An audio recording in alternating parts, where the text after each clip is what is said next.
Convido, então, para a sua fala, Dilermando Cataneu, representante do Andes, URGS, docente do Campus Litoral Norte e representante docente do Consul. Muito bom dia, deputada, deputadas, deputados, colegas. Bom dia a todos e todas.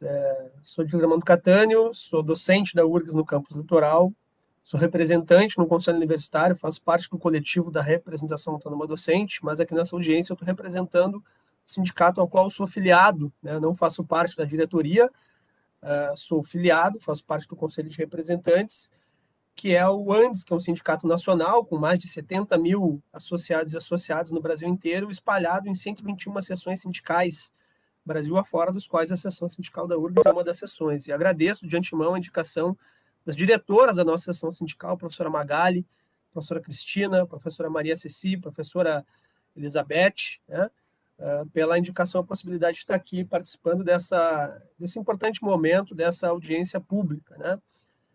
Queria começar dizendo algumas questões, dentro do meu tempo limite, aí algumas questões que são óbvias, sobretudo para as pessoas que estão aqui presentes, mas que nesse diálogo que a gente busca com a sociedade gaúcha, através da Assembleia, são importantes ser frisadas, sobretudo em momentos que a gente vive, em que questões óbvias são cada vez mais necessárias de serem ditas, né? Momentos em que, por exemplo, a diretora da nossa seção sindical, a professora Magali, professora de filosofia, em que a Prefeitura de Porto Alegre abertamente retira do currículo das escolas, né, a filosofia, para colocar ensino religioso, né? Momento em que, infelizmente, hoje faz um ano do assassinato do Beto Freitas, né, no Carrefour, por seguranças do Carrefour. Amanhã é o Dia da Consciência Negra, então são momentos que marcam e que a cada dia reforçam a necessidade da gente lutar dentro e fora da universidade. Se a universidade ela também representa as diferenças da sociedade, ela tem que repercutir, reverberar isso.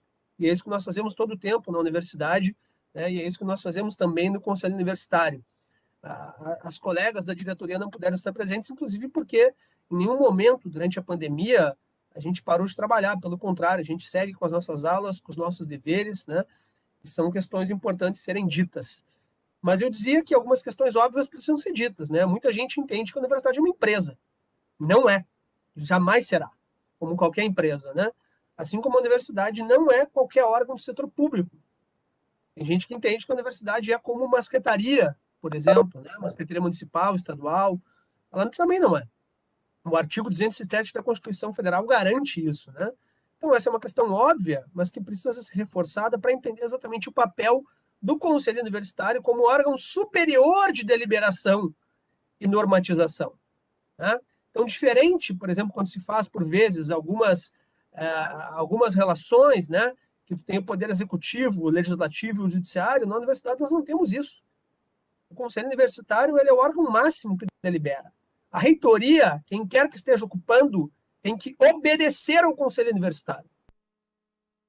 Tem que obedecer ao Conselho. O Conselho delibera e o reitor ou a reitora, quem estiver, executa o que o Conselho deliberar.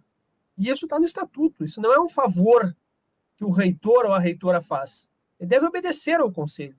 E é isso que garante a gestão democrática e a autonomia da universidade. É um dos pontos fundamentais. Tampouco, sobretudo em momentos em que se fala aí do poder moderador, do judiciário e outras bizarrices que acontecem, é necessário dizer que a universidade não tem um poder judiciário. O próprio Conselho atua como instância recursiva máxima, né? A Procuradoria Federal junto à URGS, por exemplo, ela não é um poder judiciário. Ela é um órgão que assessora juridicamente a universidade. Reparem, a universidade, não o reitor ou a reitora ou quem estiver, né? Mas ela não é um poder judiciário. Então, essas questões nos fazem entender que o Conselho Universitário, como órgão que está acima da reitoria e do qual o reitor ou a reitora que estiver faz parte, inclusive presidindo as sessões, né, com direito à participação, com direito à fala, com direito a voto de qualidade, inclusive, caso houver um empate na votação, e com direito de veto, inclusive. E o reitor, interventor, usou esse expediente recentemente, né, quando vetou uma decisão do Conselho, e como qualquer veto, deve ir novamente à apreciação do Conselho. A sessão foi abruptamente interrompida, porque ele não queria deixar debater, né, e na nova sessão o veto foi derrubado. Então, tudo isso está dentro das normativas que nos regem. É nosso dever, inclusive, como servidores e servidoras, né, zelar por esses regimentos, por essas normativas todas, né? A gestão democrática, ela não é um favor que se concede, ela é uma obrigação que a gente tem que fazer cumprir. Esse é um ponto fundamental. E é exatamente por isso que quando o reitor é interventor, é exatamente por isso, inclusive, que a eleição está no conselho, a consulta é a comunidade e o conselho deve ecoar, deve repercutir, deve reverberar todos os conceitos, todos os debates que acontecem na sua comunidade. É por isso que temos ali representantes de vários setores, de docentes, de técnicos, de estudantes, diretores e diretoras de unidade, né? Temos ali tudo representado no conselho universitário. A consulta é geral, mas a eleição se faz no conselho, inclusive, né? Exatamente por isso. E, enfim, nesse sentido, o conselho universitário, ele não é que precisa ser escutado, ele precisa deliberar sobre a proposta. Então, quando o reitor é interventor, ele muda a estrutura da administração central, né, e não submete isso ao conselho universitário, o conselho universitário imediatamente diz, você precisa submeter isso. No entanto, ele mantém essa mudança na estrutura, criando não apenas uma pró-reitoria bizarra, né, de inovação, relações institucionais, mas mudando, inclusive, o quadro das outras pró-reitorias, como a pró-reitoria de graduação e de pós-graduação que se fundem, a de pesquisa e de extensão que se fundem, transforma a pró-reitoria de recursos humanos numa superintendência, uma série de mudanças e implicações no cotidiano da universidade. Talvez para quem esteja fora da universidade não perceba isso, mas nós que estamos no dia a dia percebemos de forma muito nítida o quanto essas modificações impactaram o nosso dia a dia. E não é por acaso que escutamos cotidianamente colegas docentes, colegas técnicos e técnicas, colegas estudantes, né, falando o quanto isso implica no seu cotidiano, onde a gestão é profundamente prejudicada e passa a ser feita para a universidade se manter por órgãos colegiados menores, por departamentos, por comissões de graduação, né, por conselhos de unidade.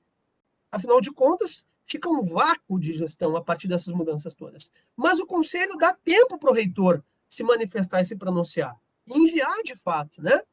Delibera que, bom, essas mudanças precisariam ter sido homologadas pelo Conselho Universitário e dá 30 dias para ele refazer, para ele desfazer e propor um projeto. O Conselho em nenhum momento nega o diálogo. Ele até poderia, mas não o faz.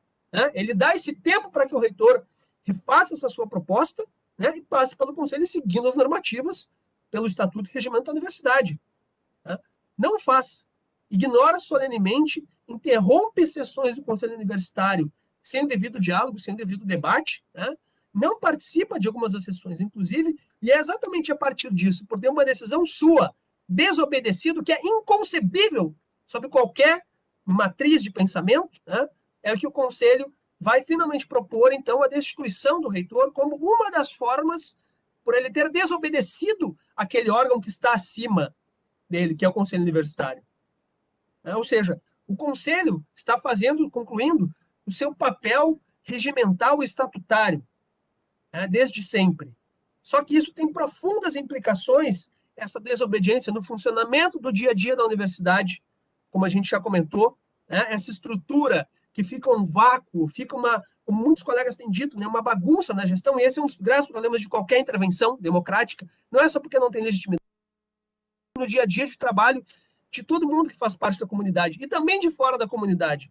Haja visto os problemas com o lançamento do vestibular, demorou para acontecer, e a recente discussão sobre o ensino remoto, em que a comunidade ela quer voltar presencialmente a partir do ano que vem, e a reitoria, seja para economizar recursos e para garantir o discurso de que a universidade está no azul com as suas contas, mesmo com os absurdos cortes de recursos, seja para não ter uma pressão popular em cima de si, já que não tem uma legitimidade, que é estender o ensino remoto emergencial para além do tempo necessário e previsto, ao invés de promover um amplo diálogo, coordenando as atividades de retorno presencial.